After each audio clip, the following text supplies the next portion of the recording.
How you guys doing today? It's Anthony Gangi. Welcome to another episode of Tier Talk. Guys, right in front of me, I have Kohberger's crime scene scenario final.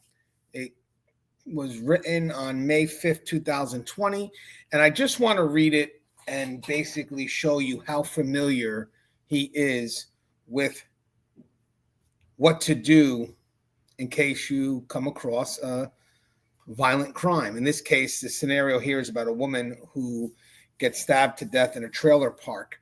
And I'm just going to kind of go through it, read you what he wrote word for word, but I want to give you a little breakdown. So this essay is about 12 pages, and the assignment is from DeSales University.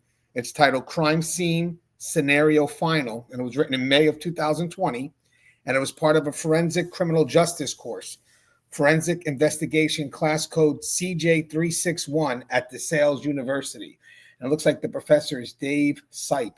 I don't know if all colleges do this because everybody has a right to education, but do we screen people or have background checks for people that take these kinds of courses?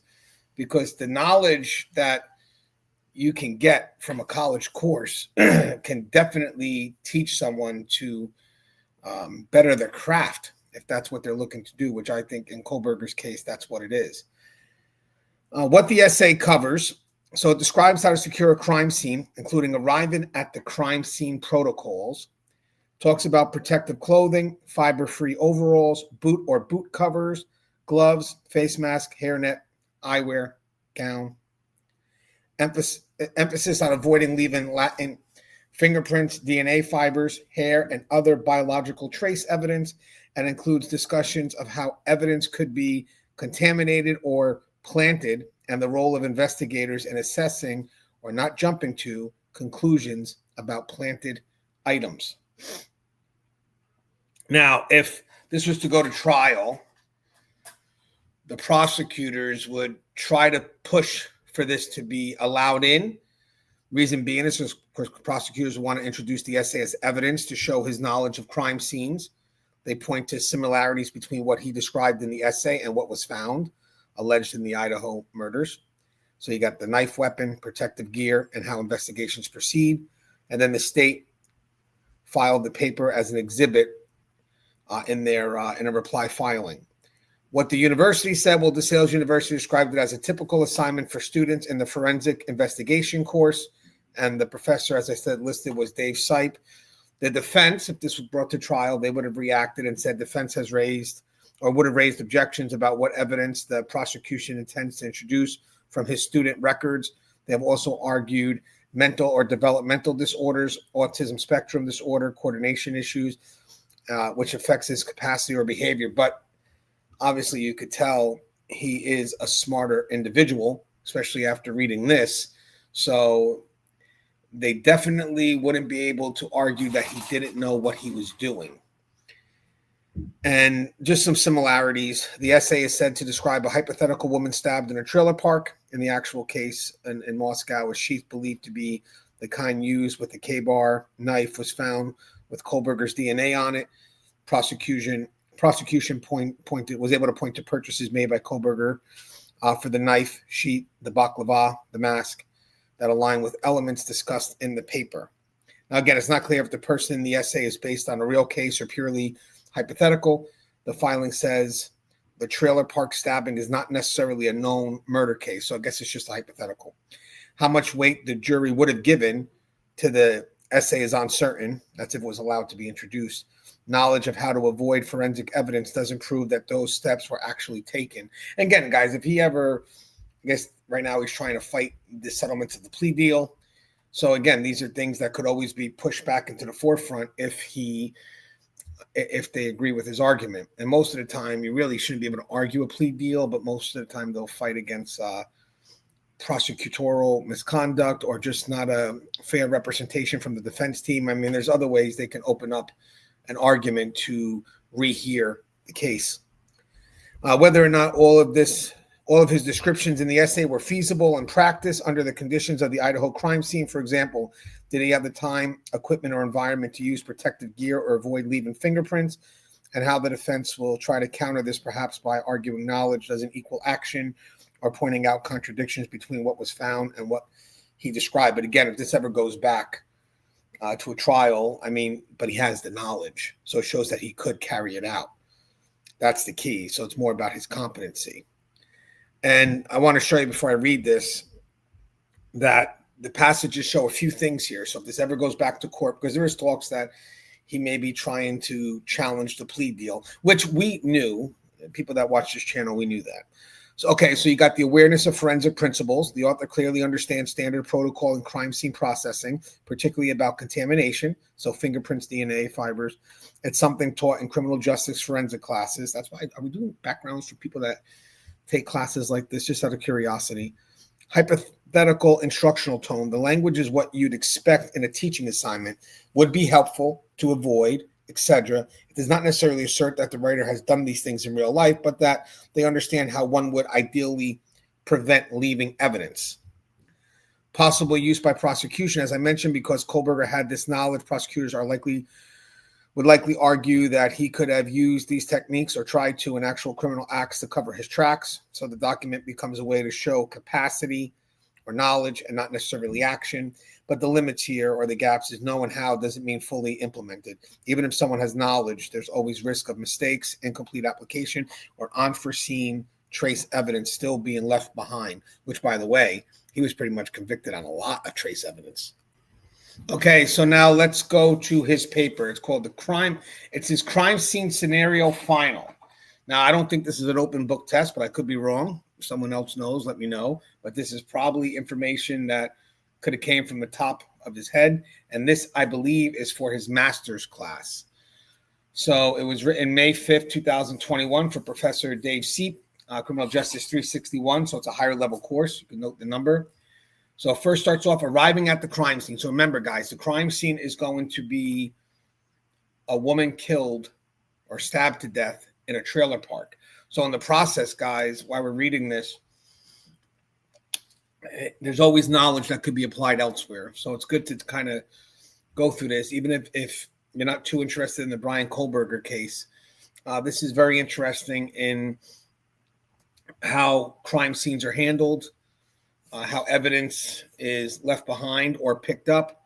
It's just a very interesting read, but for us, it's a more interesting read since it came from Bryan Kohberger. It just goes to show you his knowledge. So again, this is him as a law enforcement professional coming on the scene.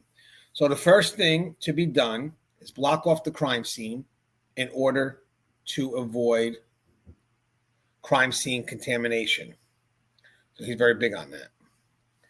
And by the way, some of the stuff here, if they ever do decide to go back to trial, do decide to argue the plea deal, look at some of the things that can come up that he can argue or that they could try to argue. So again, you got to keeping people out of the scene minimizes evidence contamination, though many may be curious to see what occurred. The theory of transfer states that we bring something with us to the crime scene and take something away, thus skewing the crime scene from the original state by contamination. This is because the original state of the crime scene was left by the criminal suspect. A lack of contamination allows the scene to be a snapshot in time. Maybe one day I'll have Joe Pangaro on or Gary York and we could discuss this, because this is really, I believe, to be a spot-on essay or final. We deal with crime scenes all the time in my line of work as well. And these are things that we are adamant to avoid. And these are pretty much a play-by-play policy and procedure of how to handle crime scenes. So again, the curious must be noted and immediately evicted from the scene. Notice he said noted. Like, let's see who's curious. Let's take their names and stuff, but I need them out. So we're not forgetting about them. We're not just pushing them out. We're going to get their names. People to be kept out of the scene include unauthorized civilians and any more than the absolute minimum number of law enforcement agents and forensic crime processors. Waiting for backup to arrive, I should stand guard at the scene, preventing these unauthorized people and even holding back eager officers from entering the scene. And he's writing this in first person, by the way. I must call my immediate supervisor, inform them of the deceased white female who is approximately 35 years of age. I must obtain an initial search warrant to search the scene. Failing to do so will mean that evidence is inadmissible. There's the technicalities. This is another reason why holding personnel from entering is key. The coroner must be called in order to pronounce the woman dead, and EMS should be called if they were not already called by the patrol officer 15 minutes earlier, as they would have provided emergency care if the woman showed signs of life. This would have been important for many reasons. Her livelihood is one reason, but from the stance of a patrol officer or criminal investigator, she may have given a dying declaration of her attacker when informed of her impending death. Forensic services are next on the list to call, as they are best equipped to handle the evidence, process it, and ensure that there is not any contamination. And their van also contains the best equipment for forensic investigation. You can see how he really validates almost every thought. And I guess that's it is for a master class. So obviously you got to have your thought and then your supporting thoughts. A cursory search of the immediate area should be done, and any observations should be recorded in my field notes as to ensure the integrity of the preliminary case report. And officers who are not needed at the residence should ensure that the general area is searched for anything that stands out as well. This includes the area of the trailer park, which contains 62 trailers. If there's anyone in the trailer, they should be moved out and questioned. Does she have kids? Put that in there. I should gather the following information in my notes as the investigation commences, which will later be included in my preliminary case report when the details of the case culminate. The offense, the time of day, date, and approximate time of offense, if known. Identification of the victim, the location of the offense, the method of operation, if known, and the identification of the officer. Since the offender was not there, I would be unable to record this information initially, and the specifics of the crime won't be known until confirmed by the crime lab. Getting the approximate time is important and can be indicated by rigor mortis, which sets in at about 12 hours, or putrefaction.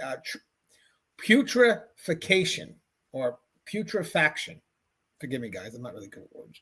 And that takes about 10 to 20 days. So putrefaction. All this information will aid me as I attempt to reconstruct the scene of the crime based on the evidence location in relation to its former known position. Equipment I will have on hand for the investigation.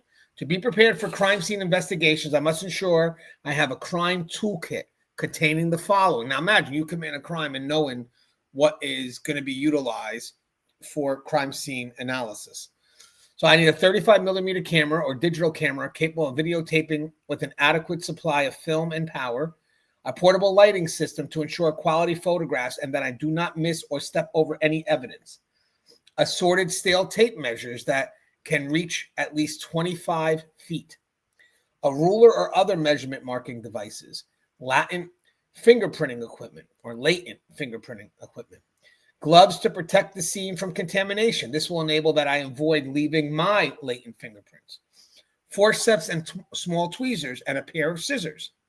A small saw to take evidence, for example, drywall. Filter paper or small swabs for liquid evidence or trace evidence. Various evidence containers for liquid and solid evidence. Paper envelopes for physical evidence. Evidence tape to seal off the evidence containers, casting material to take molds of possible footprints around the perimeter with a rubber containing for the mixture. A magnifying device should be kept. Crime scene tape for the scene and protective clothing.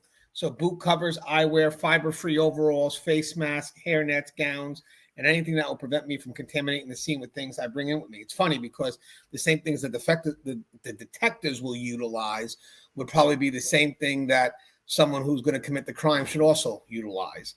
So again, protective clothing, boot covers, eyewear, fiber-free overalls, face mask, hairnets, gowns, and anything that will prevent me from contaminating the scene with things I bring in with me. Now, it's funny because some news agencies that have been covering this have been writing it as if he was the one committing the crime, and that's not how it is in this paper. In this paper, he's the one that's investigating or part of the initial response. So he's wearing those things to not contaminate the crime scene. But again, if that means you can wear those things because they don't leave evidence, then probably you could also take into account he's smart enough to know that if I want to commit a crime, I should wear those same things. Let's see. You also need a blue light with yellow glasses, which makes small trace evidence more visible, and that can be used to ensure that a photo is taken of all evidence. And there could be very small amounts of blood somewhere which wouldn't have been sampled, documented, or photographed otherwise.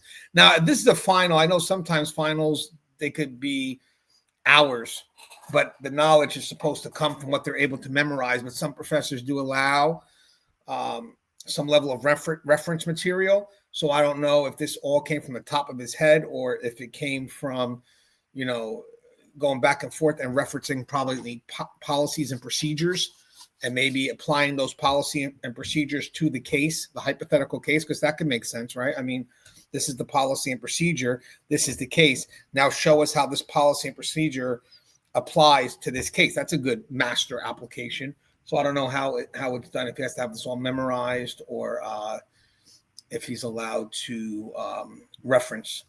The funny thing is I may lean towards referencing because a lot of this is pretty much looks like it could have been just quoted. But either way, I'm curious to see if this was all off the top of his head. So he really knows the procedure like that, or did he have the reference material and he was just reading it and applying it, It's funny, as you start to know the job and you're doing it in real life, all this stuff would be natural because you're doing it all the time. But this is someone that is being introduced to the policies and procedures. So to have it memorized in this strong of a detail, if that's the case, that's pretty impressive. Entering the home for crime scene documentation and initial photography, videography. So again, he may enter upon judicial approval of the search warrant and should do so with the minimum number of personnel.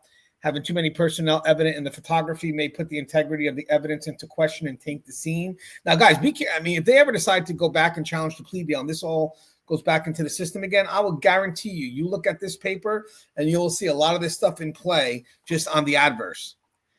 A contamination list should be made, documenting every person who enters and exits the crime scene and why. This includes first responding officers, firefighters, EMTs, family members, criminal investigators, and all crime scene personnel. Still, there should not be that many people in the crime scene. Otherwise, contamination will be increased as the theory of exchange inevitably manifests. I must ensure that myself and my fellow crime scene personnel are wearing gloves and other protective equipment as to avoid contaminating the scene with latent fingerprints. A fiber-free boot cover would also be ideal to avoid leaving physical footprints or residue from the boot. Anything that is fiber-free and covers the mouth, hair, and overall body would be helpful in avoiding crime scene contamination, since hair, saliva, skin cells, and other bodily fluid or cells may be added to the scene, thus contaminating it. Fibers can be left via the theory of exchange and would contaminate the crime scene from its initial state as the offender left it.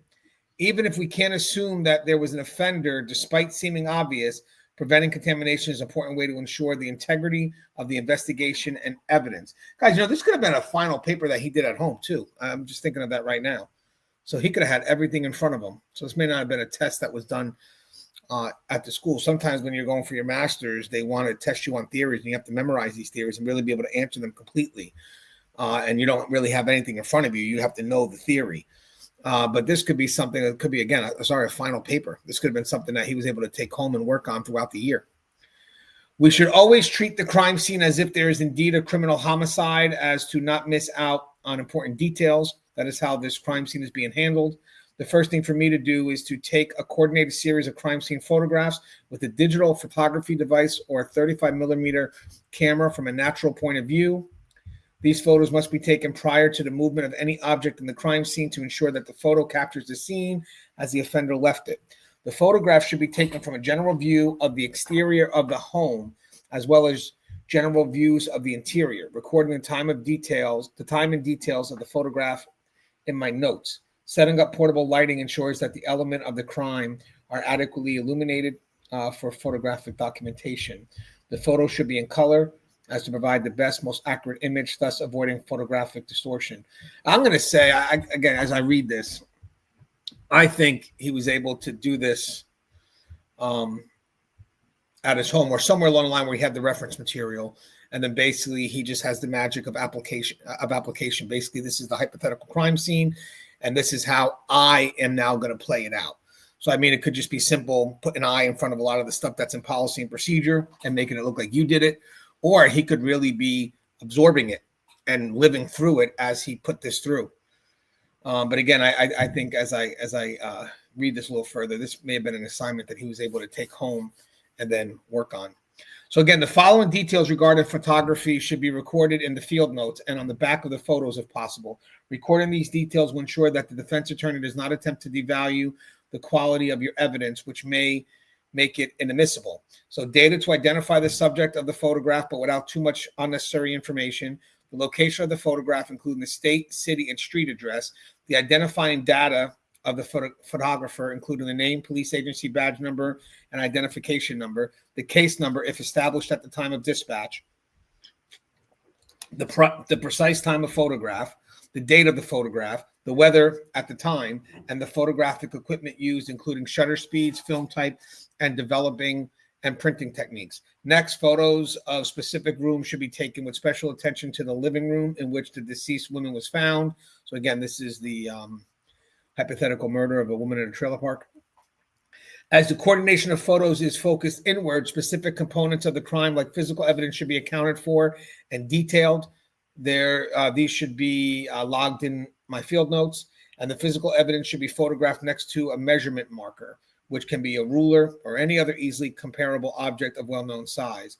The body and physical evidence to take a picture prior to collection from the forensic service and criminal investigators would include the deceased woman in the living room, who should be photographed under adequate lighting from a long view. Specific shots should be focused on the evidence of harm on her body and clothing, the bruises on her face, the marks on her neck, the bloody shirt, and any other signs of postmortem lividity should be photographed and taped without moving the victim. A measurement marker should be placed next to her. This will show if an offender moved the woman as to manipulate the crime scene. Does she have defense wounds? Are there hesitation marks on her related to the knife, or are there multiple stab wounds? These must be photographed and taped. Is the mark on her neck related to the hanger near her? The photographs make it sure that these items were indeed present at the crime scene. So I guess they were really given a pretty detailed crime scene. Most of these questions are speculated until absolutely confirmed by the forensics medical examiner, who can use scientific equation to determine the approximate time of death. It's funny, even though he went back to look for the knife, it makes you wonder if the knife was actually left there on purpose, but I don't think it was. This is this is a maxime that stands even when the scene seems to point to the obvious. The time of death is never entirely accurate, but the photographs can aid in the process as they capture phenomena such as rigor mortis or putrefaction when the woman was found. The knife should be photographed under adequate light, and a marker should be placed next to the knife to give the best photographic representation of the evidence. The misshapen coat hanger should be photographed under adequate light, and a measurement marker should be placed next to the evidence. The upended furniture and children's furniture should be photographed firstly from a long view and then focus specifically on each piece of furniture under adequate lighting with a measurement marker. And all of this should be well documented in the field notes and on the photograph. Is there any sign of forced entry to the home? This will be evident by broken glass and windows and pry marks on the door or windows surrounding the house. This should be photographed, videotaped, and documented. If there is not forced entry, it may be suggested that the woman knew her killer. A video camera will be used as well to go over all the evidence which was photographed. Documentation of the video evidence should also be filled out and recorded in the field notes. And then we'll do the crime scene sketch. So, guys, look at all the work that goes into a crime scene. If this is accurate, I'll be honest with you guys. I'm familiar with crime scenes, and this is really detailed. Really a strong read. It's just scary when you know the perspective of the person who wrote it. The crime scene sketch occurs after the scene was initially searched, photographed, and videotaped. The sketch is of great value in criminal court. The sketch should first be done in pencil to ensure that the sketch accurately portrays evidence and measurements pertaining to the crime scene, and the final version will be done in non-perishable ink, VIA pen. Let's see.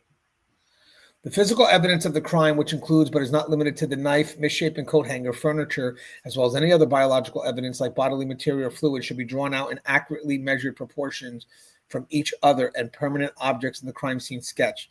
The final search and confirmation by the forensic processing unit and investigator will determine whether this was all the physical evidence at the scene. New evidence can be added to the crime scene sketch when new measurements are taken. The distance from permanent fixtures should be accurately recorded and depicted. The crime scene sketch should be measured by the criminal investigator and accurately display the proportions of the physical evidence. Any inaccurate portrayal of the location of evidence can influence the juror perception of the guilt or innocence of the suspect. While you do not need to be an artist, the responsibility of sketching should be taken with accuracy and a goal for clear portrayal in mind. Though I can assign another officer to sketch it, I have decided to take this task on. So he wrote that he's going to do the sketching. A 25-foot steel measuring tape should be used to record these exact and accurate recorded measurements of the physical evidence and permanent objects in the house. Too much detail shouldn't be included in the sketch as to avoid confusion. Movable items unrelated to the crime scene convey details irrelevant to the crime and it will be avoided. This is how he would do it. Extraneous details, including movable furniture, may cause issues if jurors recognize that items in the house were moved after the fact. This would be equivalent to crime scene contamination and may render evidence inadmissible. The living room should be sketched out with the deceased woman being drawn in proportion to the knife, coat hanger, upended furniture, and children's furniture, walls, and permanent objects in the house. Other rooms that are relevant should be included in the sketch.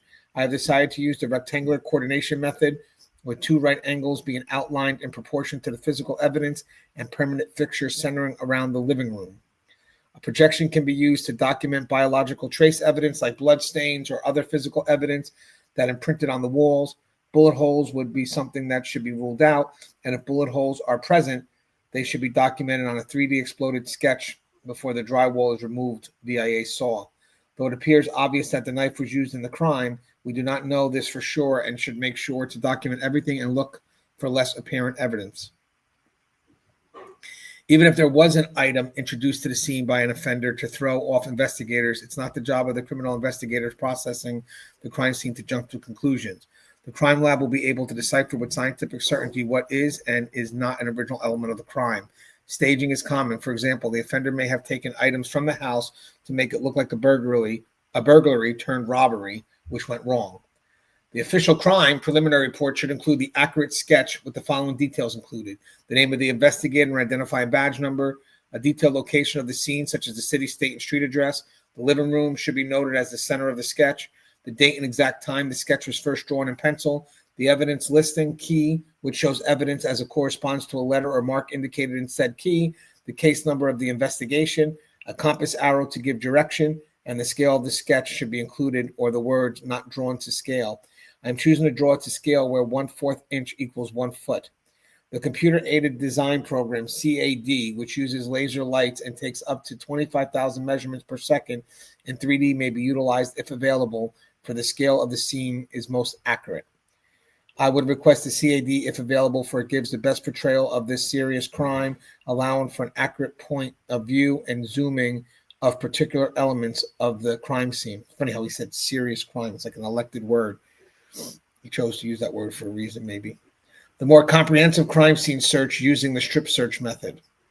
In order to collect evidence from the interior of the residence, I will assign roles to officers on the scene, briefing them to watch where they are stepping and not act impulsively or without great care. Hasty actions will lead to valuable evidence being trampled and lost.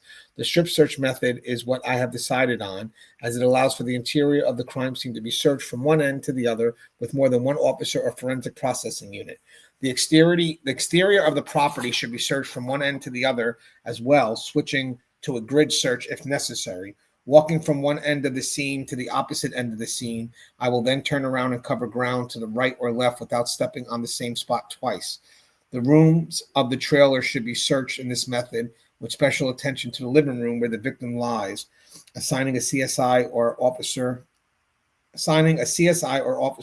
and myself to this section, the living room, would allow that the scene is thoroughly checked. Guys, the amount of knowledge he has here for crime scenes could definitely have been used if this went to trial. I would see them definitely spending more time on due process and collection of evidence as opposed to the fact that we know you did it. You see that a lot sometimes. You see distractions. Like you have all these arguments and it's like, okay, but is it really relevant to the fact that we know he did it, or we're just really just distracting and pushing on credibility? And it's funny because when people know they're dead to rights, that's what they attack. They attack the due process or they attack credibility. It's like, it's just wind up going in loops when at the end of the day, It's dead to rights. We have this. As I move from one end to the other, I will make sure that I shine my flashlight ahead of myself to ensure that I do not damage or carry away smaller pieces of physical evidence. That's damn specific. Smaller items of physical evidence include wood chips, hair, paint flakes, glass fragments, or small fibers. If not careful, these may be lost before even accounting for or observing them. If new pieces of physical evidence are uncovered, I will take note of it for documentation and photography, videography. Things such as footprints inside and outside should be prepared to be photographed and videotaped. I must photograph and videotape the new evidence as well as log it with the following information, account for it in the crime scene sketch: the time and date of evidence discovery, the location that I found the evidence, the name of myself or whichever other officer, CSI, or criminal investigator discovered it. As this is a serious crime, I have chosen the specialized crime scene personnel will assist me. A description of the evidence, any identifying marks to further detail the evidence, the name of an officer who witnessed the find, and this will ensure that there is no question that this was indeed an element of the original crime scene. This will save the investigator setback in court. Guys, as I said, everything in his specifics that he breaks down, including that secondary officer who must be needed to note that the evidence is in the original spot, that is part of the original evidence. These are things that when you break down the crime scene, he could, they could try to pose arguments if this was ever to go back to trial. Again, it's tedious. All the information as carefully recorded regarding the crime scene evidence aids the crime report. The location of the evidence is very important, for it may give us the following information: establish the tracing of or identification of the suspect, establishing the suspect's modus operandi, the MO, or identifying similar MOs, VIA information added to the FBI violent criminal apprehension. See if anybody else has the same MO, which is the VICAP, from the completed crime report. Confirming alibis or exposing lies, so disproving the alibi. Connecting suspects to the crime or eliminating suspects. The identification of contraband, stolen property, and other illegal items. Identifying victims if they are not identified. For example, we can't assume the woman lives at this residence before confirming it. A dead body may not be initially tied to the residence. Providing investigative leads. For example, checking into the husband or boyfriend and the location of the children based on the crime scene evidence is warranted, and providing a statutory element of the offense. The collection items of evidence. Like the crime scene photography, larger items of physical evidence are taken first. This includes the disheveled furniture and children's furniture, cell phone and computer if there is a, the knife and coat hanger. The body will be taken later by CSI with the coroner for custody to wait for analysis by a forensics medical examiner trained to perform the autopsy. The knife should be examined for latent fingerprints to be logged separately. Same with the coat hanger. Doorknobs around the house, upended furniture, cell phone, and virtually any physical evidence big enough to grab. Crimes of passion are rooted in emotionality and impulsivity. If this is the case, we can likely count on there being latent fingerprints on the doorknob and all over the knife and victim. That's interesting. So crimes of impulse, he got the connection that the crimes of impulse is not planned. So therefore, maybe less evidence left behind. More evidence left behind. So again, that's interesting. And obviously, if it's more planned, more premeditated, the less evidence left behind. Smaller items of biological trace evidence, such as hair and fibers from clothing, must be collected using metal forceps or tweezers as to avoid damaging this delicate evidence, which may hold significant value in the criminal investigation. Fingerprints and footprints are class evidence to be taken with molds or fingerprinting kit. Fingerprints should be entered into AFIS. I should use a swab where applicable to collect fluids or skin cells which contain DNA. And the shirt likely contains not only the blood of the woman, but the blood of the possible offender. DNA from biological evidence should be swabbed, placed in a vial, documented in notes and on the container for the evidence chain of custody, and included to be sent to the crime lab. The shirt will later be bagged and taken separately as physical evidence. I should make sure to swab under her fingernails to see if the DNA of the offender is there. She likely dug into their skin. Is there evidence of sexual assault or semen present? The evidence should be marked, swabbed, and collected in a glass vial or cellophane bag. Is there evidence of personation? Did the offender take something, or did the offender display an excessive need for control over the victim, as demonstrated by a possible sexual assault and murder? These are all observations to be recorded, though not conclusively. I wonder how much he added to this assignment. I wonder if that was impressive to the professor, if they saw things as like, oh, wow, I didn't think of that. During the searching phase, the evidence should be marked with the following information in the field notes and later in the evidence seal packaging. I am choosing to bag all evidence and not directly mark it, for it will be sent to the forensics lab. The size of the object, the physical nature of the object, is it solid or liquid? If the evidence is a liquid, it should always be kept in airtight containers such as cellophane bag or glass vial and marked. The value of the object and the number of like objects and the case number pertaining to the evidence, the date and exact time retrieved, and the initials of the person who marked the evidence. In his case, it would be BK. In this case, look at that, BK. So that's unique.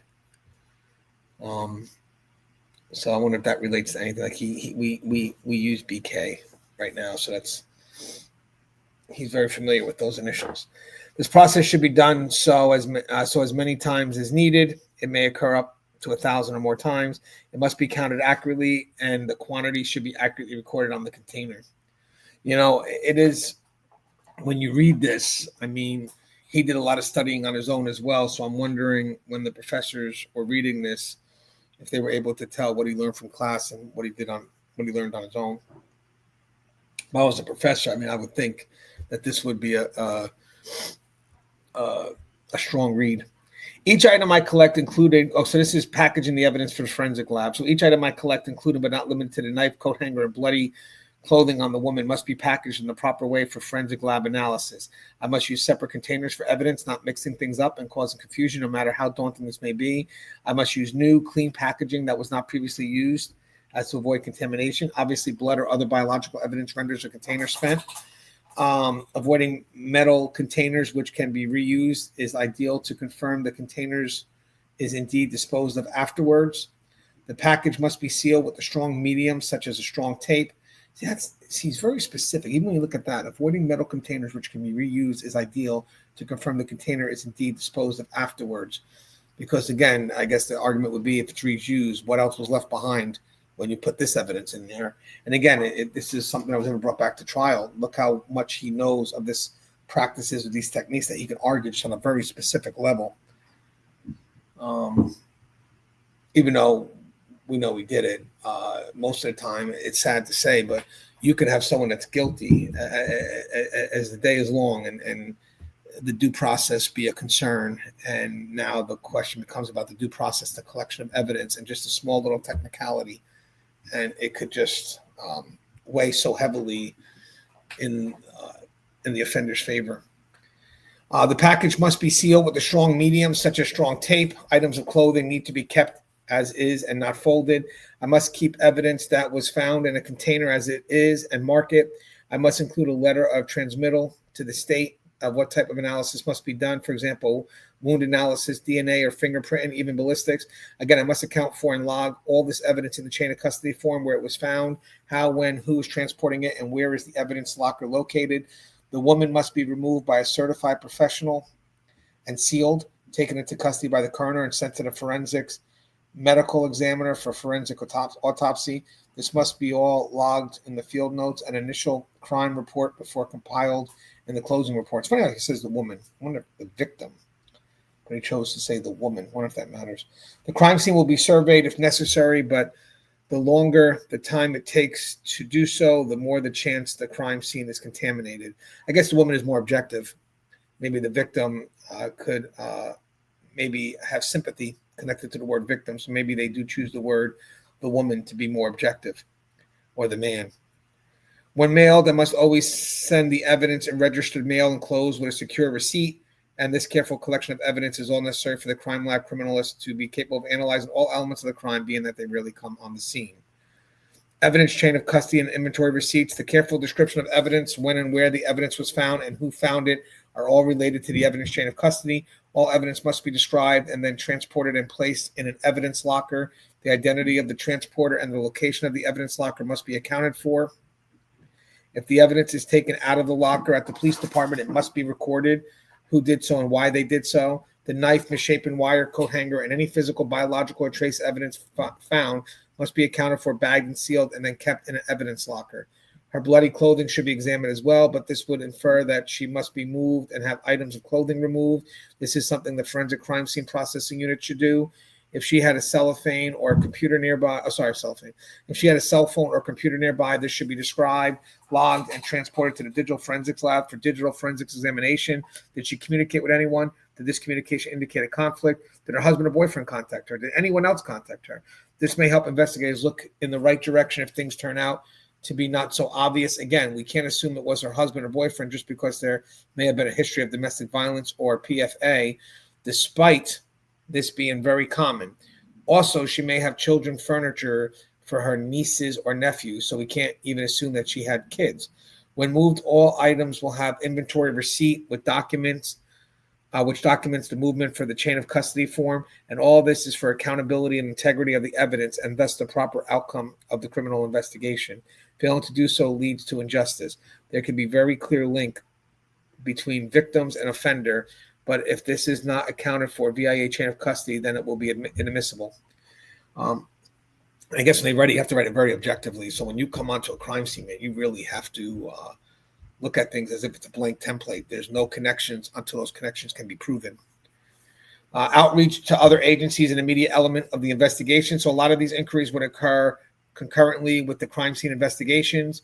Does she have kids? The county records office should give us this information. If so, the welfare of the children should be ensured. We are aware that there are disheveled items of children's furniture around, but where are the kids? Calls be made to all family members of the deceased would help narrow down location. Calls to the clerks or of court office to see if there is a PFA out on the husband or boyfriend should be made. The husband or boyfriend of the deceased woman should be contacted to establish an alibi. He needs to be immediately located and questioned. The kids should be located as soon as possible, and an Amber Alert should be set if they are not accounted for. Does their father even have rights to see the kids under normal circumstances, and did he take them? Neighbors should be questioned to see if the father was around or any suspicious person was present. Anyone who normally passes by the scene, such as a mailman, should be questioned and an alibi established. I just want to look up one thing. What is this? Give me a second, guys. This one, PFA community protection from abuse. So I guess like a restraining. So it's a civil court order issued to protect someone from. So PFA is a protection from abuse. It's a civil court order issued to protect someone from abuse, harassment, or threats, often in domestic violence cases. Similar to restraining orders, can include conditions such as no contact, staying a certain distance away, or temporary custody arrangements. Violating a PFA can lead to arrest or criminal charges. That's what that would be. Okay, so anyone who normally passes by the scene, such as a mailman, should be questioned and an alibi established. Where were the neighbors when this happened? Their alibis should be evident and supported. Did they notice anything unusual? Maybe the father was seen with the kids leaving the scene. This can be important evidence that the father is not responding and the kids are not located.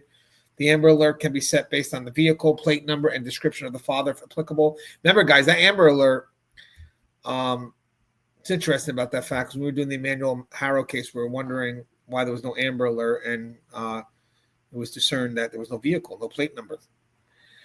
Eyewitnesses and surveillance footage in the trailer park surrounding area, drugstore, which oversees the trailer or nearby gas station, give us information on the crime. Surveillance footage is circumstantial evidence, but may lead investigators in the right direction and to the apprehension of the suspect. If we can't gather conclusive information by the end of the investigation, the FBI's Violent Criminal Apprehension Program, VICAP, can help.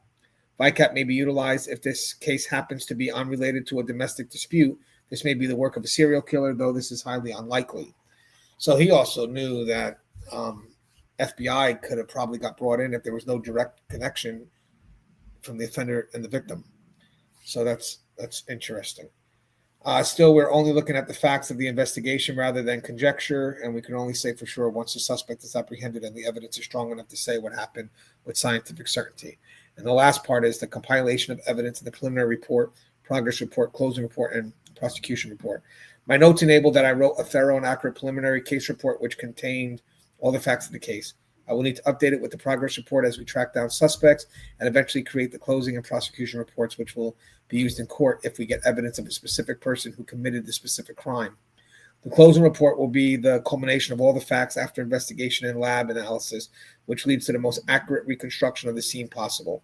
The steps that I have listed will ensure that the prosecution report and closing report reflect the proper investigative procedure with full admissibility of evidence into court. All the notifications were made, and the evidence chain of custody and investigative procedure ensured the integrity and accuracy of the evidence of the crime scene. With thorough documentation, it's unlikely that the defense will be able to discredit the investigation and render evidence inadmissible. This clear information will allow the jury to deliberate based on all the evidence. Finally, adding this information to the FBI National Incident-Based Report System, NIBRS, will allow the FBI Uniform Crime Reports, UCR, to give summative information of all applicable crimes to help police officers, criminologists, and criminal investigators understand the social trends of crime, thus aiding future cases. So now, guys, I read this all to say he knew the system. So if ever this was to go back to trial and they try to push that mental health illness, whatever it was, this guy clearly knew the system. So it's more about his competency and his ability to do the crime. So if they would say, hey, we want to introduce this, and someone comes out and says, hey, well, that can't be introduced because that doesn't show he did it. No, but it shows he understands what to do. So this is more about showing his competency. But I love your thoughts on that. There's a lot there. I just wanted to share with you because someone sent it my way today. So I thought it was an interesting read. As always, guys, stay safe.